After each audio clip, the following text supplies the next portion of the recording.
Thank you. Whenever you guys are ready. Terry, you are a Canadian leader in impact investing. Tell us 2 stories about the difference that it's made for your foundation.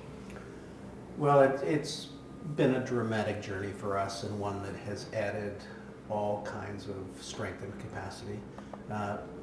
2 of many stories that I'm proud of. One would be the story of Indwell, a housing project built in a northeast end neighborhood in Hamilton, very low income neighborhood, very challenged, on the site of a very seedy and very violent former watering hole bar. And today there are 60 units of housing for folks who have been the most precariously housed historically, people who have been in institutions, living on the street. They get a range of supports. They get the dignity of beautiful housing to look at. It's an attribute to the neighborhood. It's been welcomed and embraced by the larger community. And it's a great use of our capital. And I can't imagine a story that would make me prouder. The second one would be an art story, a story of Hamilton Artists Incorporated, a local nonprofit that have been supporting and servicing artists in Hamilton for many years. And in the heart of our burgeoning arts district, there was a burnt out old retail space that had been abandoned and neglected for many years. And we provided a loan that allowed them to get through a construction project that created a beautiful new gallery space and administrative headquarters for their organization. Loan's been repaid in full, the street has been improved, the capacity of the artists have been enhanced, and ultimately we feel really good about that use of capital and about that partnership and the contribution that's made to Hamilton. When you talk about impact investing with other people and other foundations, how do you inspire them to get involved in it? I think it's a journey of understanding that traditionally we've seen our businesses as very much compartmentalized. That on the one hand we give money away to support good causes, and on the other hand there's this box of investments that grows and produces returns. And we think that's an artificial separation, and one that doesn't lever the maximum contribution that we can make. So loans and investments for impact will never replace our grant stream. In fact, what it does is it enhances our ability to do more. It adds another tool in our tool chest.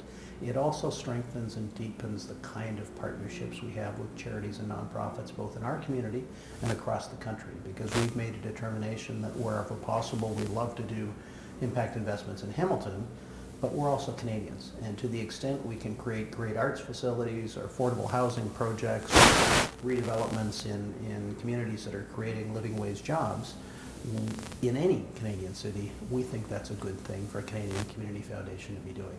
And I don't think it's a hard sell. Impact investing is one of those words that I think a lot of people are still wrapping their heads around. It's not quite in the vernacular, so to say. How would you explain it to somebody who's unfamiliar with the term? I would explain it in this way, and it's a line that my finance vice president and Ed Aquin uses very well, and that is that every investment we make has an impact. But historically, we've often not known what that impact is. And there are lots of things that we invest in the public markets that may or may not make a contribution to social good. When we invest consciously and intentionally for impact, we know for sure not only that we've got a likelihood of a good financial return that will continue to build our asset base, but we also know that it's going to improve the environment, enrich the arts, strengthen affordability of housing, and build a stronger community.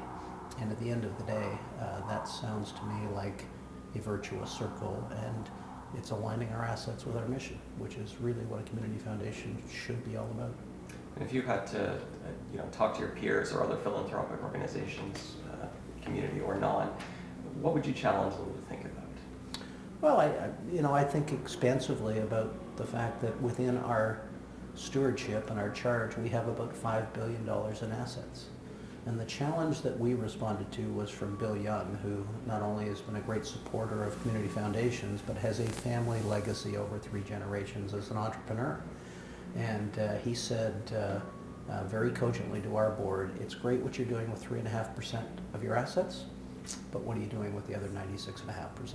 And I think that's something that we as a movement have to come to grips with and recognize how much unutilized potential that we're leaving on the table if we don't figure out a way how to use more of these assets to build a stronger and more caring Canada.